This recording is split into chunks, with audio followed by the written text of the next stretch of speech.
India TV நேயர்கள் காண்போடக்கம் நம்மோட மூத்த பத்திரிகையாளர் திரு நக்கீரன் பிரகாஷ் இணைந்திருக்கிறார். வாருங்களோடு பேசலாம். சார் வணக்கம். வணக்கம் சார். சார், தமிழக வெற்றி கழகத்தின் முதலாம் ஆண்டு நிறைவு விழாவும் 2வது ஆண்டு துவக்க விழாவும் இன்றைக்கு மகாபலிபுரத்தில் நடந்திருக்கிறது. ஒரு தனியார் ஹோட்டல்ல பிரம்மாண்டமாக 2000 பேர் பாஸ் கொடுத்து அனுமதிக்கப்பட்டு பிரசாந்த் கிஷோர் அவர்கள் சிறப்பு அழைப்பாளராக பங்கேற்க விஜய் நடத்தி இருக்கிறார். எப்படி பாக்குறீங்க என்ற நிகழ்வு? இது அந்த கட்சியை பொறுத்த வரைக்கும் ஒரு நல்ல நிகழ்வு. இது வரைக்கும் 45 நிமிஷம் தான் அரசியல் பேசியிருக்காரு விஜய். பரந்தூர், ஏற்கனவே மாநாடு எல்லாத்தையும் சேர்த்தா ஒரு 45 நிமிஷம் தான் பேசியிருக்காரு. இன்னைக்கு ஒரு 10 நிமிஷம் கூட பேசியிருக்காரு. அவ்வளவுதான். இதுல ஒன்றும் பெரிய அரசியல் நிகழ்வா நான் பார்க்கல. எப்படின்னா, உதாரணத்துக்கு இன்னைக்கு ஒரு அனைத்து கட்சி கூட்டம் வந்து தமிழக அரசால கூட்டப்பட்டிருக்கு. தமிழகத்து வந்து இருக்கக்கூடிய பாராளுமன்ற தொகுதிகள் காலியாகுது. டீலிமிட்டேஷன் ப்ராசஸ்ல வந்து பெரிய அளவுக்கு போகுது. அது வந்து 2 முறைகளில் வந்து போகுது. ஒன்று வந்து பாப்புலேஷன் அடிப்படையிலையும் போகுது, இன்னொன்று தொகுதிகளை அதிகப்படுத்துறது மூலமாகவும் போகுது. அப்பவும் வந்து நமக்கு எந்த பலனும் இல்லை. பாப்புலேஷன் அடிப்படையில் வந்து 39 தொகுதியாக இருக்கக்கூடியது கிட்டத்தட்ட ஒரு 31 தொகுதியாக மாறுது. இது சம்பந்தமாக ஒரு அனைத்து கட்சி கூட்டத்தை வந்து தமிழக முதல்வர் வந்து கூட்டியிருக்காரு. அதில் வந்து 45 கட்சிகள் டேக் பார்ட் பண்ணுது.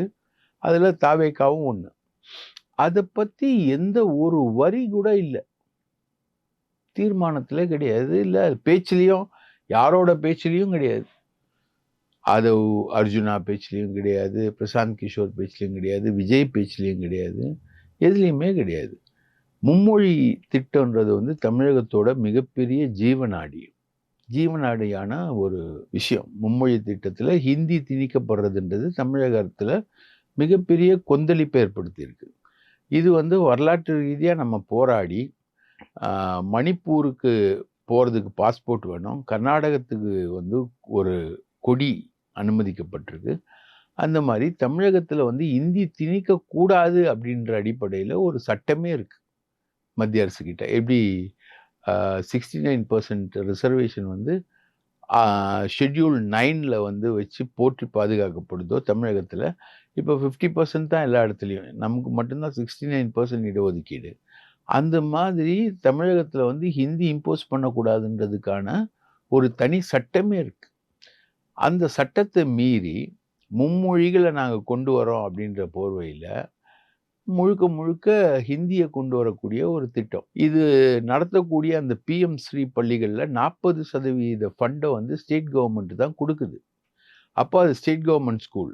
ஒரு ஸ்டேட் கவர்மெண்ட் ஸ்கூலில் வந்து நீங்கள் ஹிந்தி கொண்டு வந்துட்டீங்கன்னா மொத்தம் 45,000 ஸ்டேட் கவர்மெண்ட் ஸ்கூல் இருக்குது. எல்லா ஸ்கூல்லையும் கொண்டு வரணும். ஏன்னா பாலிசி அடிப்படையில் தமிழக அரசு வந்து ஹிந்தியை அக்செப்ட் பண்ணுது. அதுக்கு ஒரே ஒரு உதாரணம், PM-ஸ்ரீ திட்டங்களில் இயங்கக்கூடிய கேந்திரிய வித்யாலயாவில் தமிழ் சொல்லி கொடுக்கக்கூடிய டீச்சர்கள் யாருமே இல்லை அப்படின்றது வந்து RTI தகவல்கள் மூலம் பெறப்பட்டிருக்கு. அப்போது அங்கே இருக்கிற மாதிரி முழுக்க ஹிந்தியை திணிச்சா என்ன ஆகும்? அதை பற்றி என்ன பேச்சு பேசுகிறார் விஜய்? ஒன்றுமே பேசல. பெரிய அளவுக்கு எதுவுமே இல்லை. பாயாசமும் பாசிசமும் சேர்ந்து விளையாட்டு காட்டிக்கிட்டு இருக்காங்க. இவங்க ஒரு தடவை ட்விட்டரில் ட்ரெண்ட் ஆகுறாங்க, இவங்க ஒரு தடவை ட்விட்டரில் ட்ரெண்ட் ஆகுறாங்க, நடுவில் நம்ம பசங்க போய் ட்விட்டரில் ட்ரெண்ட் ஆகி காமிச்சாங்க. இப்படி விளையாட்டு காட்டிக்கிட்டு இருக்காங்க சீரியஸான விஷயத்தில் அப்படின்ற ஒரு ரிமார்க்ஸை தவிர வேற இந்த கொள்கை என்ன? இந்த கொள்கையை நீங்கள் எப்படி பார்க்க? புதிய கல்வி கொள்கை, மும்மொழி கொள்கையை எதிர்க்கிறோன்னு தானே சொல்லியிருக்காரு. அதாங்க, மும்மொழி கொள்கையை எதிர்க்கிறோன்றது வந்து எந்த அடிப்படையில் எதிர்க்கிறீங்க? அந்த அது சம்பந்தமான பேச்சில் ஒரு இடத்துல கூட பிஜேபி அரசுன்னு சொல்லலை, ஒரு இடத்துல கூட மோடி அரசுன்னு சொல்ல, ஒரு இடத்துல கூட ஹிந்தின்னு சொல்லலை. அப்புறம் என்ன எதிர்க்கிறீங்க நீங்க? மும்மொழி கொள்கையும் அவுட்டு, மற்றபடி பேச்சும் அவுட்டு, தொகுதிகள் டீலிமிட்டேஷன் சம்பந்தமான விஷயங்களையும் அவுட்டு. ஏன்னா நம்ம வந்து ஒன்றிய அரசை எதிர்க்கிறோம், மாநில அரசையும் எதிர்க்கிறோன்ற ஒரு ஜெனரல் ஸ்டேட்மெண்ட் தான். அதை தாண்டி இந்த மாநாட்டில் பொலிட்டிக்கல் மெசேஜா என்ன இருக்கு சொல்லுங்க, நீங்களே சொல்லுங்க. அப்போ இந்த தொடக்க விழா அப்படின்றது கிட்டத்தட்ட ஒரு மாநாடு. அந்த மாநாட்டில் என்ன பிரயோஜனம் இவங்களுக்கு? தமிழக மக்களுக்கு என்ன பிரயோஜனம்? ஒரு வேஸ்ட். பிரசாந்த் கிஷோர் அவர்கள் வந்திருக்காரு. அவர் நிறைய விஷயங்கள் பேசியிருந்தாரு. அவர் சொன்னாரு, நான் முன்னாடியே சொல்லிட்டேன். இனி நான் ஸ்ட்ராட்டஜி எல்லாம் பண்ண மாட்டேன். எந்த தேர்தலுக்கும் யாருக்கும் பண்ண மாட்டேன்னு சொல்லியிருந்தேன். ஆனா விஜய்க்கு கொஞ்சம் ஹெல்ப் மட்டும் பண்ண போறேன். முன்ன மாதிரி பெரிய அளவுக்குலாம் போட்டு நான் பண்ண போறதில்ல. கொஞ்சம் வேணா உதவி செய்வேன் அப்படின்ற மாதிரி சொல்லியிருக்காரு. அதை எப்படி பாக்குறீங்க? அவரு 4 வருஷமா ஸ்ட்ராட்டஜி பண்ணலன்னு சொல்றாரு. அவர் ஸ்ட்ராட்டஜி பண்ண ஒரு இடத்த நான் சொல்லவா?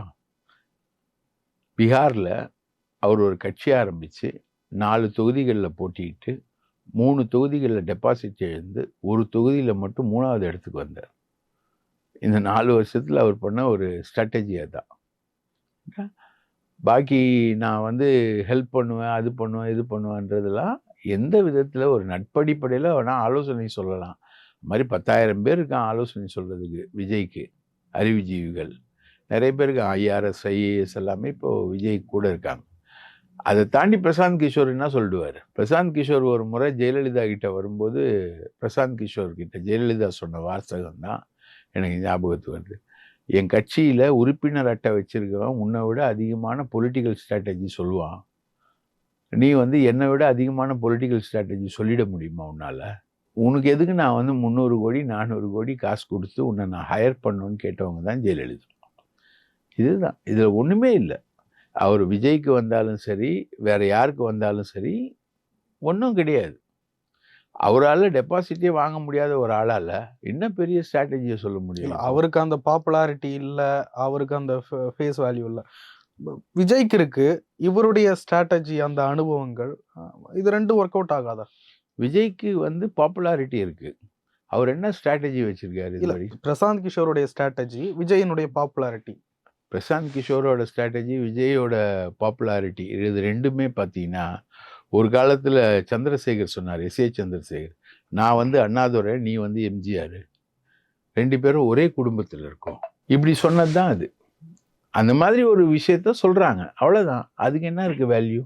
ஒன்றும் பெருசாக வேல்யூ இருக்க மாதிரி இல்லை. இதுக்கு முன்னாடி பிரசாந்த் கிஷோர் அவர்கள் ஸ்ட்ராட்டஜி செய்த தேர்தல்கள், இதை விட்டுருங்க. இந்த அவர் நின்னதுன்றது தனி. இது மற்ற கட்சிகளுக்காக செய்தது அப்படின்றதுல எல்லாம் சக்சஸ்ஃபுல். 2021 திமுகவை செஞ்சது வரைக்கும் சொல்லலாம்ல.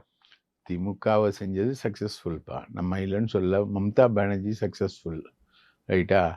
அரவிந்த் கெஜ்ரிவால் வந்து முதல் முறையாக வரும்போது அவர் பண்ணியிருக்காரு, சக்ஸஸ்ஃபுல். நம்ம அதெல்லாம் சக்ஸஸ்ஃபுல் மார்க்கு தான், அதெல்லாம் இல்லைன்னு சொல்லலை. ஆனால் அவர் ஏதாவது ஒரு ஜான ஆரோக்கியம் மாதிரி மாற்றம் முன்னேற்றம் அன்புமணின்னு ஜான ஆரோக்கியம் கொண்டு வந்தார். அன்புமணியை பாமக தலைவர் ராமதாஸ் கூட தூக்கி போட்டார். அவர், நீ கூட வராத, அன்புமணி தான் முக்கியம், முதல் கையெழுத்து அன்புமணி. ஞாபகம் இருக்கா உங்களுக்கு?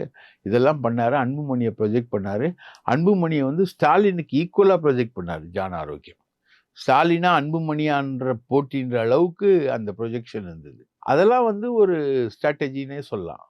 அதை தாண்டி இவருக்கான ஸ்ட்ராட்டஜி வந்து கரண்ட்ல என்ன இருக்கு? இவர் என்ன ப்ரொஜெக்ட் பண்ணிடுவார்? பெருசா என்ன பண்ணிட முடியும்? விஜயோட பாப்புலாரிட்டியும் இவருடைய ஸ்ட்ராட்டஜியும் சேர்ந்தா தமிழ்நாட்டில் என்ன மாற்றத்தை ஏற்படுத்தும்? ஒன்றும் கிடையாது. பெரிய அளவுக்கு மாற்றத்தை ஏற்படுத்தாது. அவர் சொல்றாரு, தமிழக மக்கள் வந்து ரொம்ப மோசமாக பாதிக்கப்பட்டிருக்காங்க, அந்த மக்களுக்கான விடியலுக்காக நீங்க போராடுறீங்கன்னு அவங்க கூட நிக்கிறேன்லாம் பேசுறாரு அவர். இதெல்லாம் வந்து உங்களுக்கு ரன்னிங்கில் தான் தெரியும் என்ன ஸ்ட்ராட்டஜி இவர் கொடுக்க போகிறாரு, என்ன இதை வந்து விஜய் வந்து கொண்டு போக போகிறாரு. விஜயோட பாப்புலாரிட்டி வந்து அந்தளவுக்கு பிரம்மாண்டமான ஒரு பாப்புலாரிட்டியா?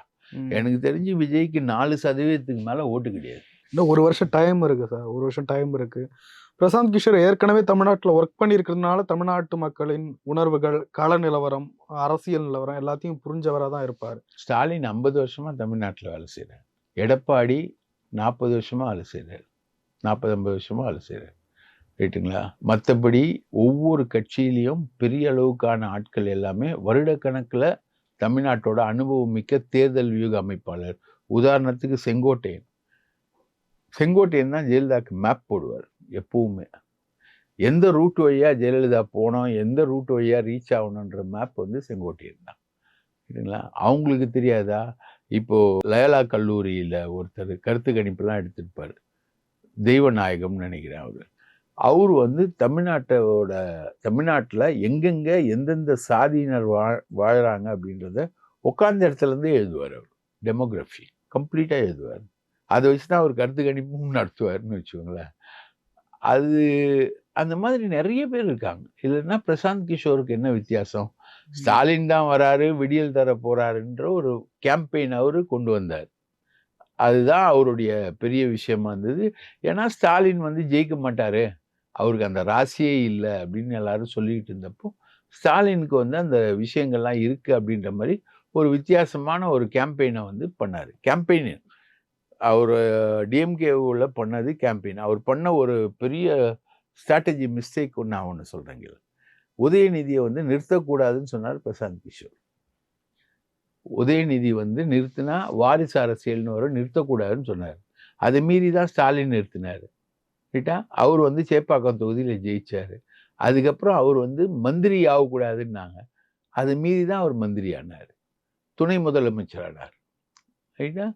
ஸோ இந்த விஷயங்கள் எல்லாமே வந்து உங்களுக்கு ஒரு ஸ்ட்ராட்டஜிஸ்டால தீர்மானிக்கக்கூடிய விஷயங்களோ, பண்ணக்கூடிய பட் விஷயங்களோ ஒரு இல்ல. பலமாவது இருக்குமா? வெற்றி பெற அளவுக்கு இல்லைன்னாலும் ஒரு கன்சல்டேஷன் அவ்வளவுதான். பலரோட பேசுறாங்க, அதுல ஒரு ஆளு இல்ல வரும். முக்கியமான ஒரு கன்சல்டேஷனா இருக்காதா? இருக்கலாம், முக்கியமானதா கூட இருக்கலாம். ம். ஆனா அது ஒண்ணும் வேலிடா இருக்காதுன்றதுதான் விஷயம். பிரசாந்த் கிஷோர் ஏன் முழுசா இறங்கலையோ அவரு? அவர் ஒரு விஷயம் சொல்றாரு, நான் உதவி மட்டும் செய்யறேன், கொஞ்சம் அட்வைஸ் மட்டும் பண்றேன், இறங்கி வேலை பார்க்க போறதெல்லாம் இல்லைன்றாரு. ஏன் அப்படி சொல்றாரு?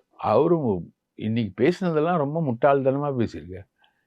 தோனி வந்து பீகார்காரன், அவன் வந்து கிரிக்கெட்ல வந்து தமிழ்நாட்டில் சென்னை சூப்பர் கிங்ஸை ஜெயிக்க வச்சான். அவரை விட நான் வந்து தாவேக்காவை ஜெயிக்க வச்சு வந்து ரொம்ப பாப்புலர் ஆயிடுவேன் அப்படின்னு சொல்றாரு. தோனி வந்து சூதாட்ட புகார்ல சிக்கின ஆளு. சென்னை சூப்பர் கிங்ஸ்ன்றது 2 வருஷம் சூதாட்ட புகார்ல தடை செய்யப்பட்ட அணி. 2 வருஷம் ஐபிஎல் அவங்க விளையாடவே கிடையாது. ரைட்டா? அப்புறம் தோனியோட உதாரணத்தை இவர் எப்படி கொண்டு வர்றாரு? அதே மாதிரி அவர் என்ன சொல்றாரு? கம்யூனலிசம், வகுப்புவாதம் இந்தியாவை பாழ்படுத்துது. கம்யூனலிசம், கரப்ஷன், டைனாஸ்டி, சிசிடின்ற கம்யூனலிசம் தமிழ்நாட்டில் எங்க இருக்கு? அதுக்கப்புறம் அவரே ஒத்துக்கிறாரு, கம்யூனலிசத்தை நீங்க டிஃபீட் பண்ணிட்டீங்க பெரிய அளவுக்கு. கம்யூனலிசம் இருக்கிற இடம் பீகார். பீகார்ல பேச வேண்டியது நார்தன் மாநிலங்கள்ல பேச வேண்டிய விஷயம் அது. கம்யூனலிசம், வகுப்புவாதம் என்பது வந்து அவரே சொல்றாரு, பேச்சிலேயே சொல்றாரு, நீங்க வந்து ஒரு குறிப்பிட்ட மதத்தை சார்ந்தவராக பிறந்தால் உங்களை வந்து இழிவுபடுத்துறதா கம்யூனலிசம்ன்றாரு. அது எங்க இருக்கு தமிழ்நாட்டில்? இங்கதான் பிறப்போக்கும் எல்லா உயிருக்குன்றதானே திராவிட இயக்கத்தோட கொள்கை, அதானே அதிமுகவுடைய கொள்கை, அதானே திமுகவுடைய கொள்கை. அதுல எங்க வித்தியாசப்பட்டோம்? நம்ம எங்க மாறணும்? நம்ம பிஜேபியை 40/0 டிஃபீட் பண்ணிட்டு உட்காந்துருக்கோம். 40க்கு 0 இங்க பிஜேபி. இங்க கம்யூனலிசம் எங்க இருக்கு? ரைட்டா? அப்புறம் டைனாஸ்டி. டைனாஸ்டி வந்து அதுக்கு ஒரு உதாரணமே சொல்றேன். இப்போ கிரிக்கெட் வீரர்கள் இருக்காங்க. இப்போ சுனில் கவாஸ்கர் இருக்காரு, பட்டோடி இருக்காரு. பட்டோடியோட பையனும் சுனில் கவாஸ்கரோட பையனும் தான் கிரிக்கெட் ஆட முடியும்னா நமக்கு ராகுல் திராவிடு, சச்சின் டெண்டுல்கர் இவங்கெல்லாம் கிடைச்சிருப்பாங்களா அப்படின்னு சொல்றாரு. ஸோ அந்த டைனாஸ்டின்றது என்டையர்லி டிஃப்ரெண்ட். அங்கேயும் ஒரு சஞ்சய் மஞ்சுரேக்கர் வந்தார்ல, விஜய் மஞ்சுரேக்கருக்கு வாரிசா சஞ்சய் மஞ்சுரேக்கர் வந்தார்ல, அர்ஜுன் டெண்டுல்கர்னு ஒரு போலர் வந்தார்ல, டெண்டுல்கரோட பையனா அங்கே வந்தார் இல்லையா? ஸோ அது வேற. அவங்க யாரையுமே வந்து மக்கள் தேர்ந்தெடுக்கிறது இல்லை. யாரும் கிரிக்கெட் பிளேயர் ஆகணும்னா யாரும் ஓட்டு போட போறது இல்லை. ரைட்டா? அவங்க வந்து தேர்ந்தெடுக்கிறதுக்கு அவங்க திறமை அடிப்படையில் ஒரு போர்டு இருக்கு. அந்த போர்டு தான் அதில் இருக்கக்கூடிய முன்னாள் கிரிக்கெட் வீரர்கள் தான் பார்த்து ஒவ்வொருத்தரையாக செலக்ட் பண்ணுறாங்க. அதுக்கும் டைனாஸ்டிக்கும் என்ன சம்பந்தம்? ஒன்றும் கிடையாது. இதை டைனாஸ்டின்னு சொல்லக்கூடிய விஜய் யாரு? டைனாஸ்டி இல்லையா அவரு? அவங்க அப்பா எஸ்.ஏ. சந்திரசேகர் இல்லைன்னா விஜய் எப்படி நடிகராக இருப்பார்? அவங்க அப்பா எஸ்.ஏ. சந்திரசேகர் விஜயகாந்தை கூட்டின்னு வந்து வச்சு ஒரு படத்தில் செம்பருத்தின்னு நினைக்கிறேன், அந்த படத்தில் வந்து விஜயோட சேர்ந்து நிற்க வைக்கலைன்னா விஜய் எப்படி நடிகராக இருப்பார்? ஷைனாக இருப்பார். ரைட்டா? அவங்க அப்பா வந்து விஜயகாந்தை க்ரூம் பண்ணி அந்த அரசியல் எக்ஸ்பீரியன்ஸ் எல்லாம் தூக்கின்னு வந்து விஜய்க்கு போட்டு, அதான் முன்னாடியே சொன்னேன் இல்லைங்களா, நான் வந்து அண்ணாதுரை, நீங்கள் வந்து எம்ஜிஆர் அப்படின்ற மாதிரி ஒரு சிஎம் சப்ஜெக்ட் விஜய் அப்படின்றத வந்து டே ஒன்லேருந்தே அவர் வந்து க்ரூம் பண்ணி கொண்டு வந்தது தான் விஜய். ஸோ அப்போ அவர் டைனாஸ்டி இல்லையா? ஆதவ் அர்ஜுனா டைனாஸ்டி கிடையாதா? ஆதவ் அர்ஜுனா என்ன பிறந்த உடனே பணக்காரரா? ஒரு பொண்ணை லவ் பண்ணாரு, அது மார்ட்டின் பொண்ணா போயிடுச்சு. அதனால அவர் வந்து பணம் அவர் கையில வருது. அவரை வந்து அவர் திமுகவோட ஒளியின் ஓசைன்னு ஒரு படம் எடுத்து மார்ட்டின் திமுகவோட நெருக்கமா இருக்கிறதுனால அவர் வந்து கலைஞருக்கு நெருக்கமாகறாரு. அப்படியே கொண்டு வந்து ஸ்டாலினுக்கும் நெருக்கமாக்குறாங்க. அப்படியே அவர் ஸ்டாலின் தான் பிரசாந்த் கிஷோரை கொண்டு வர்றாரு. அவரோட இவர் இணைஞ்சுக்கிறாரு. இந்த பிரசாந்த் கிஷோரை வச்சு கல்கட்டாலலாம் ஒர்க் பண்றாரு இவரு. ரைட்டா? பிரசாந்த் கிஷோரோடயே அவரோட டிராவல் வருது. அப்போ நீ வந்து ப்ரமோட் ஆவறதுக்கு நீ என்ன படிச்சிருக்கியா? அது அடுத்தது படிப்புன்றது வேற. படிச்சு பிரசாந்த் கிஷோர் ஆஃபீஸ்ல போய் இன்டர்வியூ அட்டெண்ட் பண்ணி அவர்கிட்ட வேலைக்கு போனியா? அங்க போய் நுழைஞ்சு நீ பெருசா வந்தியா? இல்லையா? அஜித்ன்றவன் ஒரு மெக்கானிக் வந்து நடிகரா வந்து நிக்கிறான். எம்ஜிஆர் வந்து ஒரு ரொம்ப கஷ்டப்பட்ட ஒரு குடும்பத்துல இருந்து வந்தவர். அவர் வராரு, நடிகரா நிக்கிறாரு. சிவாஜி கணேசன், கலைஞர் கருணாநிதி, இவங்க எல்லாமே வந்து கஷ்டப்பட்டு மேல வந்து நிக்கிறாங்க. அந்த மாதிரி நீ வந்தியா? விஜய் வந்தாரா? அப்போ எப்படி நீ டைனாஸ்டி பாலிடிக்ஸ்க்கு எப்படி நீ வந்து இங்க ஃபிட் பண்ணுவ? டைனாஸ்டின்றதுன்னா அப்பா வேலையே புள்ள பண்றது அதானே? உதயநிதி வந்து செலக்ட் பண்ணியிருக்காங்க. உதயநிதியை வந்து ஓட்டு போட்டு மக்கள் தேர்ந்தெடுக்கலையா? தேர்ந்தெடுத்து தானே வராங்க. ஓகே, நாளைக்கு பழனிசாமியுடைய பையன் மிதுன் பழனிசாமிக்கு வந்து காங்கேயம் தொகுதியில் சீட்டு கொடுத்தா மக்கள் ஓட்டு போட மாட்டாங்களா? ஓட்டு போடுவாங்கல்ல. ஓட்டு போட்டு அவர் ஜெயிச்சா மிதுன் பழனிசாமி வந்து வாரிசு தான், பழனிசாமியுடைய வாரிசு தான். ஆனால் மிதுன் பழனிசாமி வரலாம்ல, ரைட்டா? அந்த மாதிரி இதில் வந்து டைனாஸ்டியும் அவுட்டு, கம்யூனலிசமும் அவுட்டு, கரப்ஷன். இன்னொன்று கரப்ஷன் எங்கே இல்லை? எல்லா இடத்துலையும் கரப்ஷன் தப்பு. அதை வந்து சகிச்சிக்கவே முடியாது, ரைட்டா? கரப்ஷன் தப்பு. இவ்வளோதான் அவர் பேசுகிறார். இவர் பேசக்கூடிய விஷயங்களில் இருக்கக்கூடிய முரண்பாடுகளில் கரப்ஷன் மட்டும்தான் நம்ம எடுத்துக்க வேண்டிய ஒரு விஷயம்.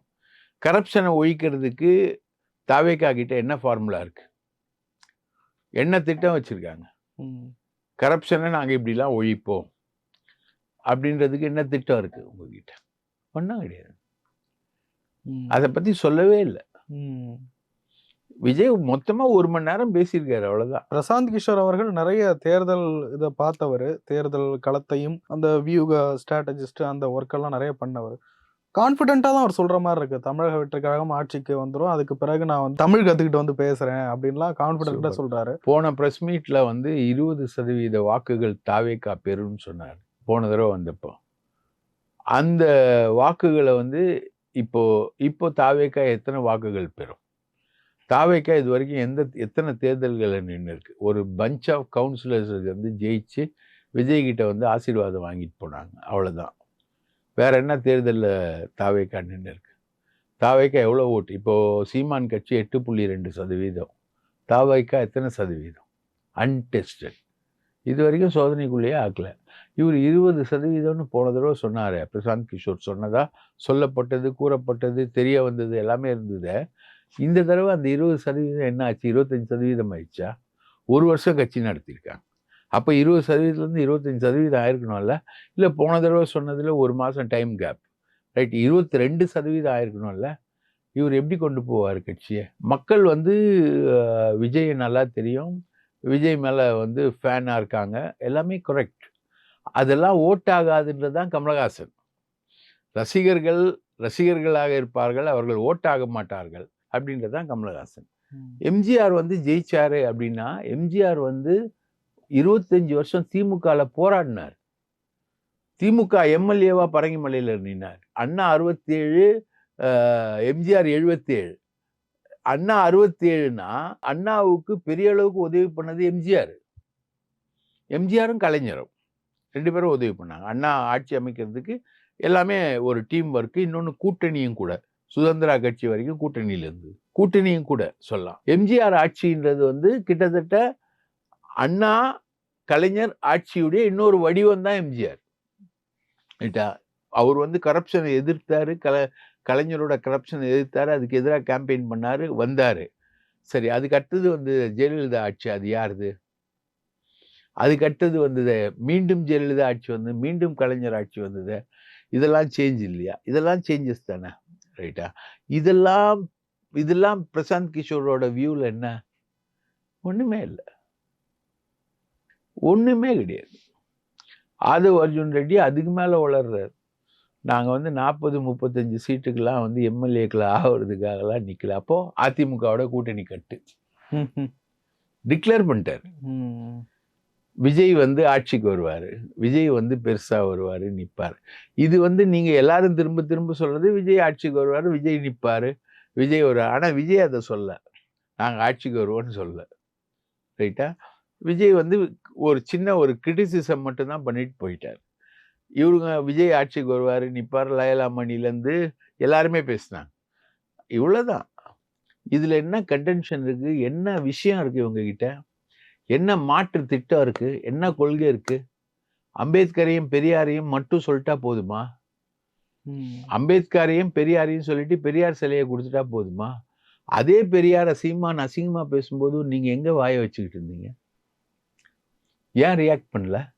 ஒருவேளை சீமானோட எதிர்காலத்துல கூட்டணிக்கு போலான்றதுனால ரியாக்ட் பண்ணலையா? எதுக்கு பண்ணல? அப்போ பெரியார் மேல உங்களுக்கு இருக்கக்கூடிய லாயல்ட்டின்னா பெரியார் சிலையை கொடுத்தா போதுமா?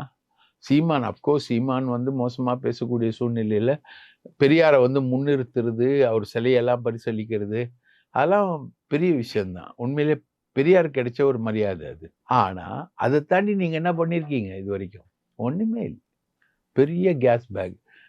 ஒரு பத்திரிகையாளர் பாவம் கேமரா எடுத்துட்டு குமுதத்தை சார்ந்த ஒரு பத்திரிகையாளர் அவர் போறாரு. அவரை அடிச்சு உதைச்சு ஹார்ட் அட்டாக் வர அளவுக்கு அடிச்சு அவரை நாசி பண்ணி பவுன்சர்ஸை வச்சு. எப்படி இது விழா? என்ன விழா இது? 3000 பேர் 2000 பேர் கலந்துக்கிட்டாங்க. ஒரு பிளேட்டுக்கு 3000 ரூபாய். அண்ணன் ஏற்பாடு அண்ணன் ஆதவ் அர்ஜுன் ரெட்டி. அவ்வளவுதான். இதுக்கு பேர் என்ன விழா? இதுக்கு பேர் என்ன கட்சி? இதுக்கு பேர் என்ன? தமிழ்நாட்டுல இருந்து வந்தாங்க. தமிழ்நாடு முழுக்க இருந்து எல்லாரும் வந்தாங்க. எளியவர்கள் எங்கள் கட்சியில் தலைவர்களாக வரக்கூடாதா? இளைஞர்கள் எங்கள் கட்சிக்கு தலைவராக வரக்கூடாது. அவனுக்கு கிரேன்ல மாலை போடுறான். ரைட்டா? கிரேன்ல மாலை போடுறான். கோயம்புத்தூர்ல கூவி கூவி விற்கிறாங்க பதவியை அப்படின்ற ஒரு அலிகேஷன் வந்துச்சு கோயம்புத்தூர்ல இருந்து. கன்னியாகுமரியில ஒரு போலீஸ் நிலையத்துல வழக்குல சம்பந்தப்பட்ட ஒருத்தர் மாவட்ட நிர்வாகியா வந்துட்டாங்கன்னு அலிகேஷன். அப்கோர்ஸ் அதெல்லாம் ஒரு கட்சியில ஒரு பெரிய கட்சியில வரக்கூடிய சின்ன சின்ன அலிகேஷன்ஸ்னு வச்சுக்கோங்க. இளைஞர்கள் வந்தா தவறா? சாமானியர்கள் வந்தா தவறா? ஒரு காலத்தில் பண்ணையார்களின் கட்சியாக இருந்தது. பண்ணையார்கள் தான் கட்சி தலைவர்களாக இருந்தாங்க. இப்போ சாமானியர்கள் எங்க கட்சி தலைவராக வராங்க. கிரேன்ல தூக்கி மாலை போடுறவன்லாம் சாமானிய கட்சி தலைவரா? திருச்சியில ஒருத்தரை ஏடிஎம்கே ஆட்சியில அவர் ஒருத்தர் வேன்ல ஜீப்ல வச்சு எரிச்சு கொண்டார் ஒருத்தர் அப்படின்னு ஒருத்தர் மேல அலிகேஷன். திமுக காரர். அவங்க பையன் இப்போ தாவேகா நிர்வாகி. எங்க போவீங்க நீங்க? உங்க மேல அலிகேஷன்ஸ் இல்லையா? பஞ்சமே இல்லையா? நீங்க என்ன பண்றீங்க? பத்திரிகையாளர்களை ஏன் பாடிக்கிறீங்க? என்ன பண்ணாங்க பத்திரிகையாளர்கள்? அவங்க வேலை போய் படம் எடுக்க சொன்னா சம்பளம் கொடுத்தா போய் படம் எடுப்பான் கேமரா வச்சுக்கிட்டு. அவனை அடிச்சு என்ன பண்ண போறீங்க? இதுதான் இவங்க விழா. இதுல என்ன இருக்கு தம்பி? சுத்த அம்பக்கு பெரிய கேஸ் பேக். இது தமிழ்நாட்டுக்கு விடியல் மாதிரி எனக்கு தெரியல. ஒண்ணுமே இல்லை அதுல. ஒண்ணுமே இல்லை. காளியம்மாள்னு ஒரு அம்மா வராங்க. அந்த அம்மா திமுகலையும் பேசுறாங்க, அன்பில் மகேஷ் கிட்ட பேசுறாங்க. திமுகல அவர்கிட்ட ஒரு எம்பி சீட்டு கொடுங்கன்னு பேசுறாங்க. அவர் இல்லம்மா ஒரு வாரிய தலைவர் வரைக்கும் தரான், சமூக நல வாரியம் ஃபிக்ஸ் பண்றாரு. ரைட்டா? இந்த பக்கம் ஆதவ் அர்ஜுன் ரெட்டி கிட்ட காளியம்மாளும் அவங்க கணவர் பிரகாசனும் உட்காந்து நல்லா ஒரு அமௌண்ட்டை தேத்திக்கிட்டு பேசிட்டு போறாங்க. அப்போ உங்க கட்சி எ பார்ட்டி வித் டிஃபரன்ஸ்ன்றது எங்க? காளியம்மாள் மேல வராத விமர்சனங்களே கிடையாது. அந்த அம்மா கம்யூனிஸ்டுகளை பத்தி கேவலமா பேசுவாங்க. கேட்டா கொதிக்கும். நமக்கு பாலபாரதி மாதிரி ஆட்கள்லாம் இன்னைக்கு வரைக்கும் பஸ்ல போகக்கூடிய ஆட்களா இருக்காங்க. திண்டுக்கல் பாலபாரதிலாம் அவங்கள பத்திலாம் கேவலமா பேசும். ரைட்டா? ஒரு மீனவ பொண்ணு வட சென்னையில நிக்க வச்சோன்னா கருப்பா இருந்தது, நல்லா போல்டா பேசுதுன்றதுனால மீடியா அட்ராக்ஷனுக்கு அந்த அம்மா வராங்க. அவ்வளவுதான். அதை விட்டு முழுக்க சீமானோட ஃபாரின் நெட்வொர்க்குள்ள சீமானுக்கும் காளியம்மாளுக்கும் போட்டி. அவன் மசுறு பிசுறுன்றார் அவரு. உடனே இந்த அம்மா முறுக்கிக்குது. ரைட்டா? முறுக்கிக்கிட்டு தாவேகாகிட்டயும் பேசுது. ஐபிஎல் கிரிக்கெட் வீரர்களுக்கு ஏலம் போடுற மாதிரி. இந்த சைடுல திமுக ஏலம் கேக்குது, இந்த சைடுல தாவேகா ஏலம் கேக்குது. இந்த அம்மா வந்து நடுவுல பேசிக்கிட்டு போகுது. இந்த அம்மா வராங்க. அப்புறம் ரஞ்சனா நாச்சியார்னு ஒரு அம்மா. ஓபிஎஸ்க்கு ரொம்ப க்ளோஸ். ஓபிஎஸ்ஸோட சாதி அப்படி இப்படிலாம் நிறைய அலிகேஷன் அந்த அம்மா மேல இருக்கு. அந்த அம்மா பிஜேபிக்கு போயிட்டாங்க. அந்த அம்மா நேத்து பிரஸ்ஸை மீட் பண்றாங்க. மொத்தம் ஒரு 20 மைக் இருக்காங்க. ஏற்பாடு யாரு? ஆதவ் அர்ஜுன் ரெட்டி. அவரோட காசை செலவு பண்ணி அவர் ஏற்பாடு பண்றாரு. இப்போ விஜய் கட்சிக்கு தலைவர் வந்து ஆதவ் அர்ஜுன் ரெட்டியா விஜயான்னு தெரியல. அந்த அளவுக்கு ஆதவ் அர்ஜுன் ரெட்டி வந்து டாமினேட் பண்ணி இதே வேலையை தான் வந்து விசிகால பண்ணாரு. விசிகா கட்சிக்கு அந்த கேள்வியே எழுப்பினாங்க ஒருத்தர். விசிகா கட்சிக்கு தலைவர் திருமாவளவனா ஆதவ் அர்ஜுன் ரெட்டியான்னு. இதே தான் இப்பவும் நடக்குது. அப்போ என்ன உங்க கட்சி என்ன டிஃப்ரென்ஸு? ஆரம்பமே இப்படி இருக்க. இது வரைக்கும் ஒரு எலெக்ஷன்ல கூட நிக்கல. உங்களுடைய டோட்டல் ஓட் பேங்க் வந்து ஒரு 4% வரும். பாமக 3.5%. நீங்க வந்து ஒரு 4% வருவீங்கன்னு மத்திய ஏஜென்சிகள் கணிச்சிருக்கு. இதுக்கே இந்த பில்டப்பா? இதுக்கே இந்த பில்டப்பா? பத்திரிகையாளர்களை அடிக்கிறது உட்பட எல்லாத்தையும் கேவலமா பண்ணிக்கிட்டே போறாங்க. இதுக்கு என்ன இல்லை? இது என்ன வித்தியாசமான கட்சி? நிச்சயமா சார், நிறைய விஷயங்களை பகிர்ந்து கூடிய ரொம்ப நன்றி சார். வாய்ப்பளித்ததற்கு மிக்க நன்றி.